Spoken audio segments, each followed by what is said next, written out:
En esta oportunidad continuaremos con la segunda parte de fisiopatología de la inflamación. En contraste con la inflamación aguda, que la mayoría de las veces se resuelve espontáneamente y es de corta duración, la inflamación crónica se perpetúa a sí misma y puede durar semanas, meses e incluso años. Puede generar un proceso inflamatorio agudo recurrente o progresivo, o de respuestas de baja intensidad que no inducen necesariamente una reacción aguda. En lugar de los cambios vasculares, edema e infiltración de predominio neutrofílico observados en la inflamación aguda, el proceso crónico se caracteriza por infiltración de células mononucleares y un intento de reparación del tejido conectivo que incluye angiogénesis y fibrosis. Aunque puede seguir a la inflamación aguda, la inflamación crónica comienza a menudo de manera insidiosa como un proceso de baja intensidad, muchas veces asintomático. Este tipo de proceso es la causa del daño tisular en algunos de los trastornos incapacitantes más frecuentes, como la aterosclerosis, la enfermedad pulmonar crónica, la artritis reumatoide y la enfermedad inflamatoria intestinal. También hay evidencia de que una inflamación recurrente y persistente induce, promueve o influye en la susceptibilidad al cáncer a través de la lesión del ácido desoxirribonucleico o ADN, activación de la proliferación tisular y la creación de un ambiente enriquecido con citocinas y factores de crecimiento que favorecen el desarrollo y el crecimiento tumoral.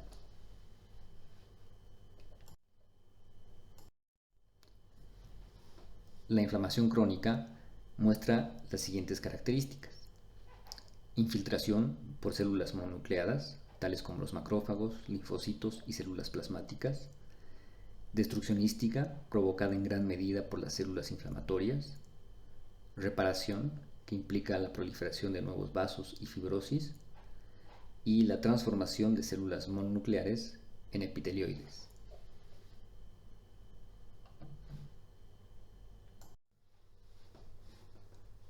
Los agentes que provocan inflamación crónica casi siempre son infecciones leves persistentes o irritantes de baja intensidad incapaces de penetrar en profundidad o diseminarse con rapidez. Otra de las causas de inflamación crónica está representada por los cuerpos extraños, como talco, sílice, asbesto, materiales quirúrgicos de sutura, por ejemplo. La presencia de tejido lesionado, como el que rodea a una fractura en proceso de curación, también puede inducir inflamación crónica. Las enfermedades que ocasionan activación excesiva e inapropiada del sistema inmunitario se reconocen cada vez más como causas de inflamación crónica.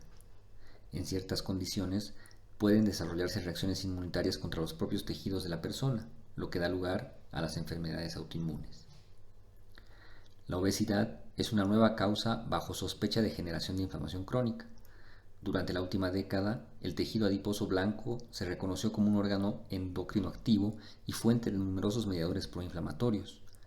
Muchos de los mediadores parecen tener un papel importante en la patogenia de las enfermedades relacionadas con la obesidad, como la aterosclerosis acelerada y la diabetes mellitus. El vínculo entre la obesidad y la inflamación data del descubrimiento del tejido adiposo como fuente de la citocina proinflamatoria, factor de necrosis tumoral alfa, y de que sus concentraciones en el tejido adiposo se relacionan con la resistencia a la insulina, tanto en personas con diabetes mellitus tipo 2 como en las personas no diabéticas. Posteriormente se descubrió que la obesidad se vincula no solo con un mayor número y tamaño de adipocitos, sino también con la infiltración del tejido adiposo con macrófagos que tienen la capacidad de producir factor de necrosis tumoral alfa, óxido nítrico y otros mediadores de la inflamación que todavía no están completamente descritos. Aún no se conocen claramente los mecanismos que producen el estado proinflamatorio relacionado con la obesidad, pero estudios recientes señalan que los ácidos grasos libres circulan y podrían participar en este proceso inflamatorio crónico. La persistencia de un fenómeno inflamatorio agudo también es causa de inflamación crónica. Los ejemplos más claros en este sentido son abscesos o presencia de fístulas. En relación a la infiltración por mononucleares, podemos señalar que los monocitos y los macrófagos son los componentes predominantes en la inflamación crónica. Los monocitos realizan diversas funciones como la liberación de múltiples productos esenciales de la inflamación, la pinocitosis y la fagocitosis. Parte de las infiltraciones tanto en inflamación aguda como en inflamación crónica es llevada a cabo por estas células. Los macrófagos son uno de los componentes del sistema mononuclear fagocítico. Este sistema, o sistema retículo endotelial, está constituido por células procedentes de la médula ósea. Todos ellos se originan a partir de un precursor común situado a este nivel. Desde la sangre, los monocitos migran a diferentes tejidos y se transforman en macrófagos. La transformación desde las células precursoras de la médula ósea hasta los macrófagos tisulares está regulada por diversos factores de crecimiento y diferenciación, citocinas, moléculas de adhesión e interacciones celulares. La extravasación de los monocitos está controlada por las moléculas de adhesión y los mediadores químicos con propiedades quimiotácticas y de activación. Cuando el monocito alcanza el tejido extravascular, se transforma en una célula fagocitaria de mayor tamaño, el macrófago. Además de la función de fagocitosis, los macrófagos pueden ser activados, un proceso que hace que aumenten de tamaño, que se incrementen sus niveles de enzimas lisosomales, que su metabolismo sea más activo y que se incremente su capacidad para fagocitar y destruir los microorganismos que ingiere. Entre las señales de activación se incluyen las citocinas, las endotoxinas bacterianas, otros mediadores químicos y proteínas de la matriz extracelular como la fibronectina. Tras su activación, los macrófagos secretan una amplia variedad de productos biológicamente activos que, cuando no están contrarrestados, son mediadores importantes en la destrucción tisular, en la proliferación vascular y en la fibrosis. En la inflamación crónica persiste la acumulación de macrófagos y esta está mediada por el reclutamiento continuo de monocitos procedentes de la circulación, lo que se debe a la expresión sostenida de las moléculas de adhesión y de factores quimiotácticos, la proliferación local de macrófagos tras su migración desde el torrente sanguíneo y la inmovilización de los macrófagos en la zona de inflamación y prolongación de la vida media de estos. El macrófago es importante en la inflamación debido al gran número de sustancias biológicamente activas que puede producir. Algunas de ellas son tóxicas para las células o para la matriz extracelular, otras atraen a todo tipo de células y finalmente otras dan lugar a la proliferación de fibroblastos, al depósito de colágeno y a la angiogénesis. Algunos ejemplos de macrófagos específicos de órganos son los histocitos en el tejido fino conectivo, las células de Kupffer en el hígado, las células del mesangio en el riñón y la microglía en el sistema nervioso central. La destrucción tisular es una parte de las características clave de la inflamación crónica. Los macrófagos liberan en el foco proteasas que destruyen los tejidos y factores estimulantes de células que forman el tejido de granulación, esencialmente fibroblastos y células endoteliales. Otro tipo de células presentes en la inflamación crónica son los linfocitos, las células plasmáticas, los eosinófilos y los mastocitos. Los linfocitos T y B migran hacia el foco inflamatorio usando algunos de los pares de moléculas de adherencia y quimiosinas que reclutan a los monocitos. Los linfocitos T tienen una relación recíproca con los macrófagos en la inflamación crónica. En primer lugar, se activan por interacción con macrófagos que presentan fragmentos de antígenos procesados en su superficie. A continuación, los linfocitos activados liberan distintos mediadores, como interferones, para la activación de los monocitos y macrófagos. Los macrófagos activados, a su vez, sintetizan citocinas, tales como la interleucina 1 y el factor de necrosis tumoral, que contribuyen a activar aún más a los linfocitos y también a otras células. El resultado final es un foco inflamatorio donde los macrófagos y los linfocitos T se estimulan continuamente entre sí hasta que desaparece el antígeno desencadenante. Los linfocitos B son estimulados en numerosas infecciones de origen bacteriano, mientras que los linfocitos T aparecen en focos inflamatorios de origen viral y en enfermedades granulomatosas como la tuberculosis. Las células plasmáticas son el efecto de la estimulación persistente de un antígeno, son el resultado de una activación de los linfocitos B y tienen la capacidad de fabricar inmunoglobulinas. Estas son específicas para este antígeno. Pueden permanecer en el foco hasta muchos años después de desaparecer la actividad del foco inflamatorio. Además de las células mononucleadas, en determinadas situaciones pueden aparecer otras células inflamatorias como los leucocitos polimorfonucleares y eosinófilos. Estos últimos son especialmente abundantes en reacciones de hipersensibilidad tipo 1, alergias, y como respuesta a parasitosis. Los eosinófilos son células características de la inflamación que rodea a los parásitos o forman parte de las reacciones inmunitarias mediadas por inmunoglobulina E, típicamente asociadas a la alergia. Su reclutamiento implica extravasación desde la sangre y migración a los tejidos en un proceso similar al de los leucocitos. Una de las quimiosinas que es especialmente importante en el reclutamiento eosinofílico es la eotaxina. Los órganos de los eosinófilos que tienen proteína básica mayor, altamente catiónica y tóxica para los parásitos, pero también produce la lisis de células epiteliales. Por ello, benefician el control de las infecciones por parásitos, pero pueden contribuir al daño tisular en las reacciones inmunitarias. Por otro lado, los mastocitos son abundantes en el tejido conectivo y participan en las reacciones inflamatorias crónicas. Además, tienen una participación parcial en las reacciones inflamatorias agudas. Expresan en su superficie un receptor que se fija a la fracción constante del anticuerpo de inmunoglobulina E. En las reacciones inflamatorias crónicas se encargan de producir citocinas que contribuyen a la fibrosis.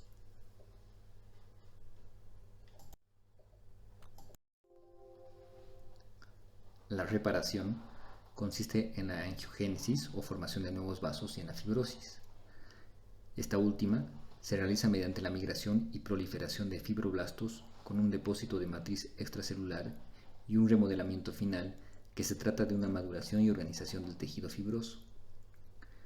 Respecto a la evolución natural de la inflamación, el resultado final de este proceso puede ser muy variable. Puede cursar con una curación total, en el que la resolución de la inflamación se establece de forma progresiva.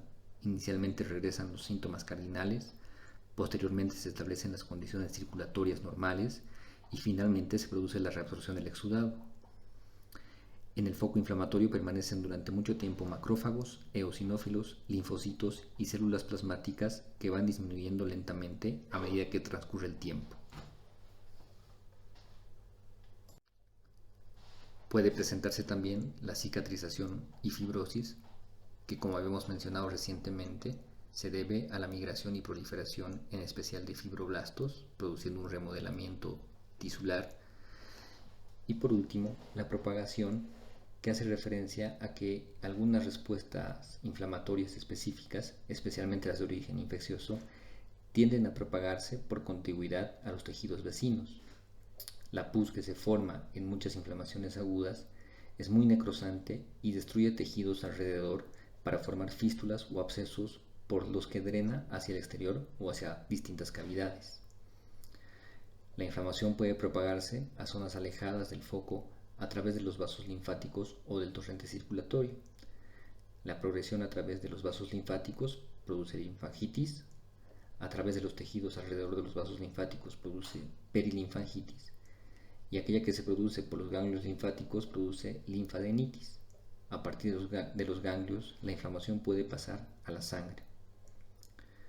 La llegada de gérmenes a la sangre se produce a través de los linfáticos o directamente desde el foco primario. Los gérmenes pueden pasar transitoriamente a la sangre provocando bacteremia o pueden permanecer mucho tiempo multiplicándose en la sangre sin formar focos nuevos o formando nuevos focos de infección.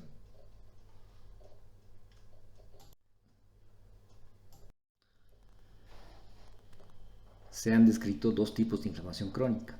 El primero, conocido como inflamación crónica no proliferativa, se caracteriza por la infiltración difusa o perivascular de células mononucleadas, con escasa proliferación de tejido de granulación. Se observa en las fases terminales de muchas infecciones agudas poco necrosantes, en las gastritis, en las nefritis intersticiales y en la hepatitis. El otro tipo hace referencia a la inflamación crónica proliferativa. Esta es la forma más habitual de inflamación crónica y se caracteriza por la formación de tejido de granulación, por proliferación vascular y de fibroblastos generalmente acompañados de un infiltrado de linfocitos, células plasmáticas y monocitos. La neoformación vascular se produce en 4 estadios. El primero hace referencia a la formación de una yema vascular por un pliegue de la membrana basal, el segundo a la proliferación endotelial, el tercero a la emigración endotelial y el último a la tunelización capilar entre las células endoteliales.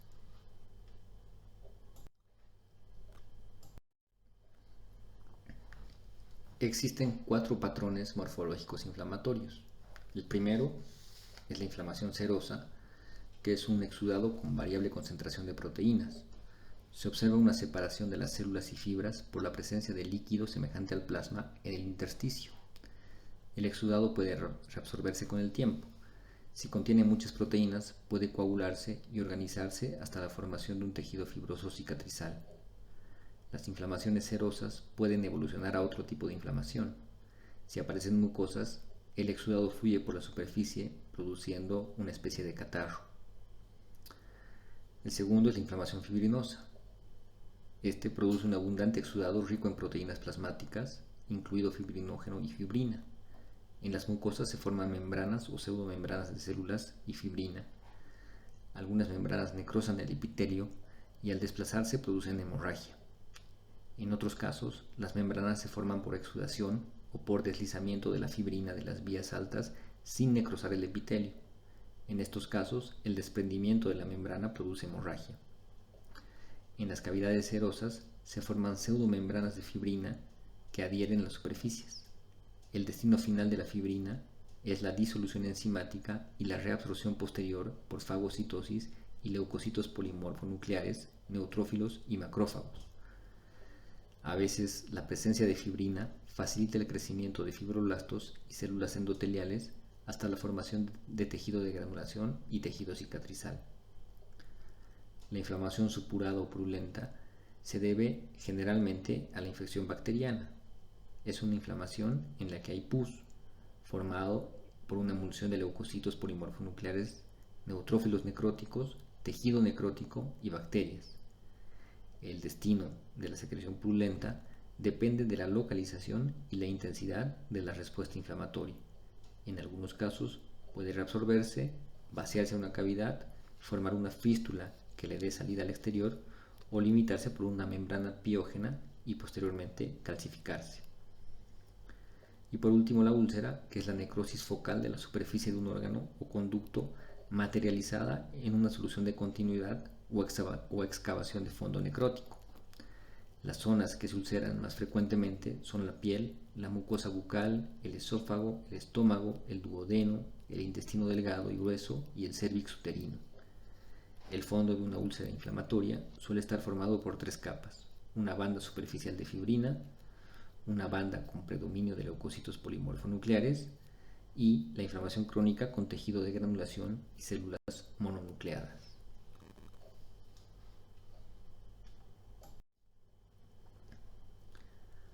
La inflamación granulomatosa es un tipo específico de reacción inflamatoria crónica que se caracteriza por la acumulación de macrófagos modificados, que reciben el nombre de células epitelioides, y que está iniciada por diversos agentes infecciosos y no infecciosos.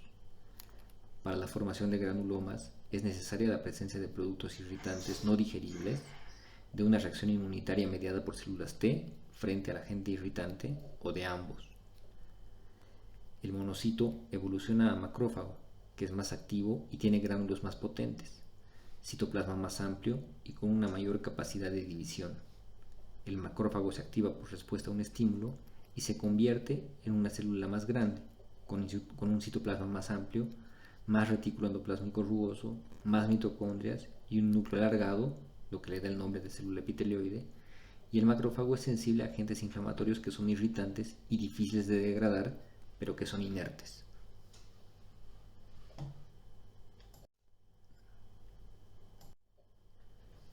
El granuloma hace referencia a una zona local de inflamación granulomatosa. Presenta acumulación microscópica de macrófagos transformados en células epitelioides, rodeadas de un collar de leucocitos mononucleares, principalmente linfocitos, y en ocasiones células plasmáticas. Los granulomas más evolucionados aparecen rodeados de fibroblastos. Con frecuencia, las células epitelioides fusionan y forman células gigantes en la periferia de los granulomas. Estas células están constituidas por una masa de citoplasma que contiene 20 o más núcleos dispersos por el mismo. Si se disponen en la periferia, se denominan células gigantes tipo Langhans, y si son centrales, con citoplasma vacuolado, se denominan células gigantes de tipo Tautón. Algunas de estas células pueden tener inclusiones citoplasmáticas que se conocen con el nombre de cuerpos de Schaumann. Para ir finalizando con el tema de inflamación, vamos a hacer referencia a las manifestaciones sistémicas de este proceso. En condiciones óptimas, la reacción inflamatoria permanece confinada a una región localizada.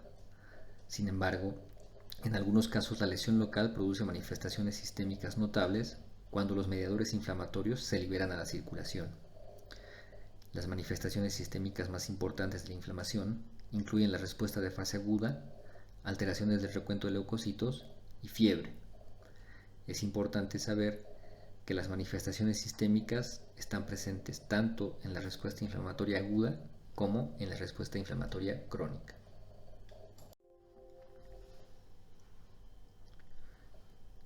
Junto con las respuestas celulares observadas durante la reacción inflamatoria, se produce un conjunto de efectos sistémicos llamado respuesta de fase aguda. Esta respuesta, que por lo general comienza horas o días después del inicio de la inflamación o infección, incluye cambios en las concentraciones de proteínas plasmáticas, catabolismo del músculo esquelético, equilibrio negativo del nitrógeno, aumento de la velocidad de eritrosedimentación e incremento del número de leucocitos. Otras manifestaciones de la respuesta de fase aguda comprenden fiebre, aumento de la frecuencia cardíaca, anorexia, somnolencia y malestar general. Durante la respuesta de fase aguda, el hígado aumenta en grado notable la síntesis de proteínas de fase aguda, como el fibrinógeno, la proteína C reactiva y la proteína amiloide acérica, que tienen diferentes funciones de defensa.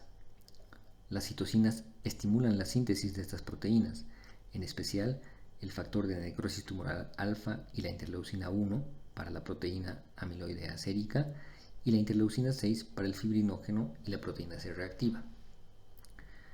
La proteína C reactiva se llamó así porque se precipita con la fracción C del neumococo.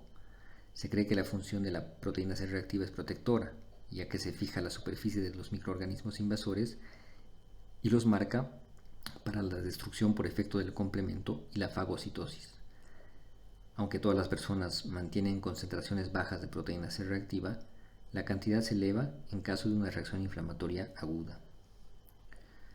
Durante la respuesta de fase aguda, la proteína amiloide acérica sustituye a la apolipoproteína A, un componente de las partículas de lipoproteína de alta densidad o HDL.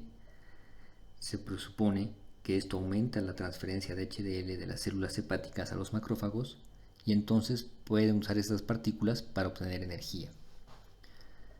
El aumento del fibrinógeno hace que los eritrocitos formen pilas o rollos que se asientan o sedimentan con mayor rapidez que los eritrocitos individuales. Esta es la base del incremento de la velocidad de eritrosedimentación, que tiene lugar en las enfermedades caracterizadas por una reacción inflamatoria sistémica. La leucocitosis o aumento de la cantidad de leucocitos es un signo frecuente de una reacción inflamatoria aguda, sobre todo la causada por infecciones bacterianas. El recuento leucocitario aumenta con frecuencia de un valor normal hasta 15.000 o 20.000 células por milímetro cúbico en trastornos inflamatorios agudos. Después de liberarse de la médula ósea, los neutrófilos circulantes viven solo alrededor de 10 horas, por lo que deben reponerse de forma constante para que su cantidad sea adecuada. Ante una demanda excesiva de fagocitos, se liberan formas inmaduras de neutrófilos de la médula ósea. La frase desviación a la izquierda con respecto al recuento diferencial de leucocitos se refiere al aumento de los neutrófilos inmaduros que se observa en las infecciones graves. Las infecciones bacterianas provocan un aumento relativamente selectivo de los neutrófilos, mientras que las enfermedades parasitarias y alérgicas inducen eosinofilia. Las infecciones virales tienden a producir un decremento de los neutrófilos y un incremento de los linfocitos. La cifra de leucocitos puede disminuir también en personas con infecciones abrumadoras o capacidad alterada para producir leucocitos. En las infecciones bacterianas graves, que generan sepsis o shock séptico, las grandes cantidades de microorganismos en la sangre producen una reacción inflamatoria descontrolada, con síntesis y liberación de enormes cantidades de citocinas inflamatorias, en particular interleucina 1 y factor de necrosis tumoral alfa. Esto, a su vez, produce el desarrollo de lo que se conoce como un síndrome de reacción inflamatoria sistémica. La cifra de leucocitos puede verse reducida en personas con infecciones abrumadoras o una alteración en su capacidad para producir leucocitos. No haremos énfasis en fiebre, ya que el módulo incluye una clase dedicada exclusivamente a este fenómeno.